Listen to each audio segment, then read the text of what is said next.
Yan, good morning. Mayroon tayong gagawin ngayon. Ito yung mga kumbaga nangyari sa shop. December 28. Ayan. May FD dito. Ayan, kaldag sa reverse, sa drive, pag cold start. Ito naman, ang problema dito, last time kasi, nangyari dito is chinik up po natin siya. Napakarami po ng tagas itong Honda City. Ayan, pansin natin, ayan, nanggigitata na po ang tagas sa pangilalim. Talagang yan o. Yan, natagas na talaga. Tapos yun, kasama tong spool valve, mayroon na rin. Yan o. Ayan, tagas. Itong dito naman sa ilalim, yan, nandito yung sa camshaft o-ring sa likod. Tapos syempre, dahil nga may kalumaan na rin itong valve cover gasket at doon sa dulo may tagas na rin, isasama na rin po natin yan. Alright, magtatanggal tayo ng intake manifold, tapos babaklasin saka papalitan. Alright, tapos na ano natin ang may-ari, na itanong natin sa may-ari kung nakapag-change oil na siya. Sabi niya hindi pa, kaya yun lang is ayan, napaka brownish na. Yan, ilalagay natin yan ngayon sa magandang kondisyon. Yung langis na yan, i-change oil na rin natin. Change oil natin ito, yung makina niya, tsaka itong ETF naman niya is talagang napakalinaw pa. Alright, tinanong natin, okay pa naman daw yung ETF niya. Okay, bali ang nangyari, tinanong kasi sila doon sa una nilang pinag-change oilan nakaraan, dahil nga inangat po ito. Nakita nila na napakaraming tagas daw sa ilalim.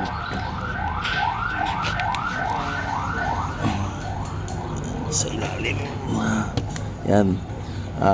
Inalok sila dito ng oil seal daw, ang crankshaft oil seal.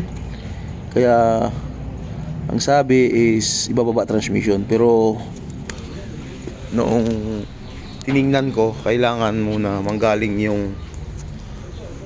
yung problema dito sa taas. Ito muna sa taas kasi nagapang doon sa ilalim eh. Ayan. Pag gumapang doon sa ilalim, check na ito ang pagdududahan kung bakit may tagas ang transmission. Ayan. Ngayon, after natin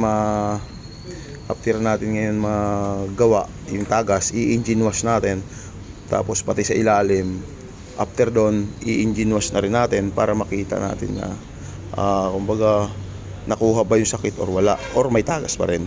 Ngayon, saka tayo hahatol kung naging okay or hindi. Alright, yan ang gawa dito ngayon sa shop, mga boss. Ito ay ayan, Honda City 2009 model. Alright, dito lang po yan mga boss sa Kawit Gahak. Alright, ayan mga services natin, scan, diagnose, troubleshooting, ECU repair, overhaul. Alright, ayun si paring Jerome bumabanat, mayroon daw siyang back job, pero hindi ako naniniwala dahil talagang pinilahan na siya ang agang-aga pa. Tapos dito naman si Patrick, yan, bumabanat siya ng spark plug, tapos engine support. Yan, ito yung spark plug, napakaganda, masuma, subok na rin po ito mga ma'am. Ayan o, ayan, masuma. Yan, masuma. Kung titingnan mo dito sa NGK, pares na pareha sila. Alright, tapos palit tayo ng support. Ayan, yung support. So ito. Alright, yan ang ganap natin sa araw na ito mga boss. Thank you so much. Yan, lakas ng tagas dito. Yan.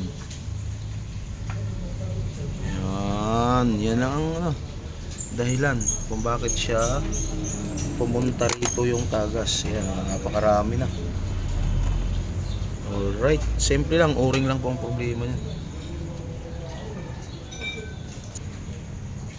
Ayun na mga boss, tatanggalin na natin.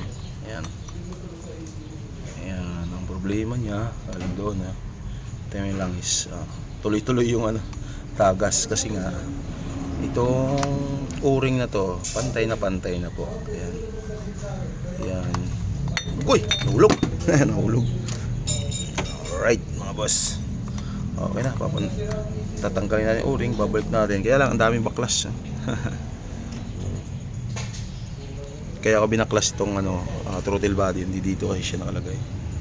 Tapos palit na rin tayo ng valve cover gasket. Alright, ito ay leaking problem. Ito na mga boss, na-change oil na natin yung engine. Ngayon, tapos na yon. Nandito na naman tayo sa ETF. Ayan, Orig Honda ETF tayo. Tapos ito yung langis niya, medyo talagang maitim na. Okay.